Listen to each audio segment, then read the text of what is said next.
The big story that we are tracking right now is the latest that's coming in from Bangladesh, where a Bangladeshi court has denied bail to the Hindu leader Chinmoy Krishna Das Brahmachari, who's been arrested on sedition charges.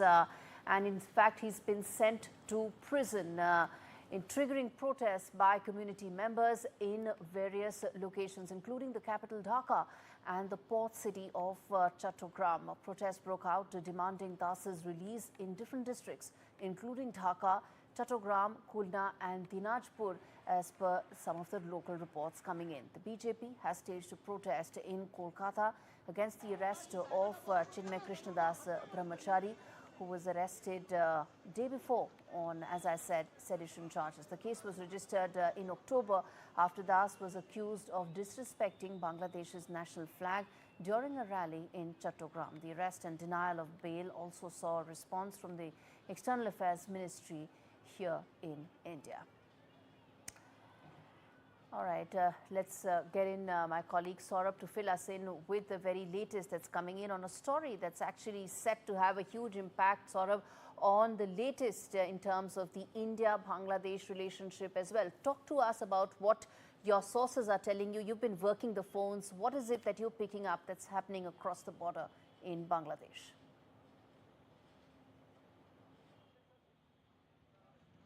Well, one of the things that is extremely difficult is also because very little is actually coming out, but there are videos in the public domain that show that there have been continuing attacks on the minority community, predominantly the Hindu community in Bangladesh. And the arrest of Chinmoy Krishna Das Brahmachari, who was organizing and uniting minorities, has led to protests from the minority community. Yesterday there was a crackdown when Chinmoy Krishna Das was being led out of the courthouse and being taken to prison.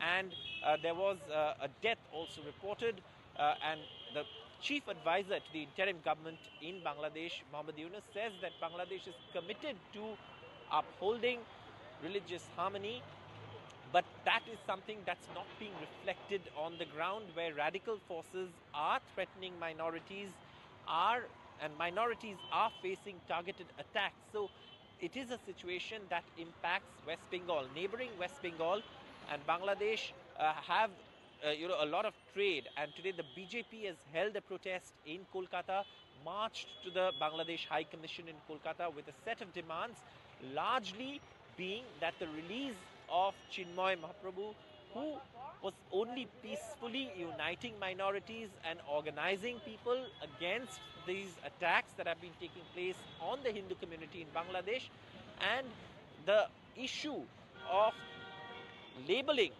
Iskcon as a fundamentalist organization is something that has caused a lot of outrage, because just a few months ago, when there were floods in Bangladesh, the organization of Iskcon was a leading sort of relief provider, doing relief work in the flood-affected districts. And what Shubhendu Adhikari, the leader of opposition in West Bengal, said was that at that time no one called the Iskcon a fundamentalist body, because they were working for everyone, all Bangladeshis, irrespective of community.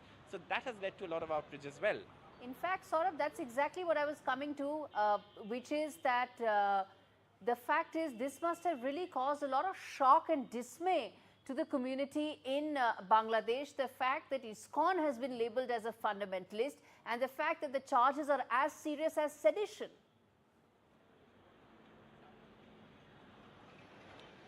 Yes, and human rights watchers and human rights groups in Bangladesh have pointed out that the charges seem to be a trumped up, sedition charge, which clearly lack evidence at this point. However, what is equally shocking is that bail has been denied, and this is something. There was that one picture that emerged from that courtroom, where in a sea of black coats there was one man clad in saffron robes, and that has kind of also led to a lot of sympathy, a lot of support for Chinmoy Mahaprabhu and Iskcon as a whole, because like I said, and as I was mentioning a short while ago, when floods took place, Iskcon carried out relief work, and that has led to a lot of angst, a lot of outrage, because Iskcon is a very respected body. I mean, they've been doing relief work in West Bengal, in Bangladesh and across the world for years, and in the recent times, with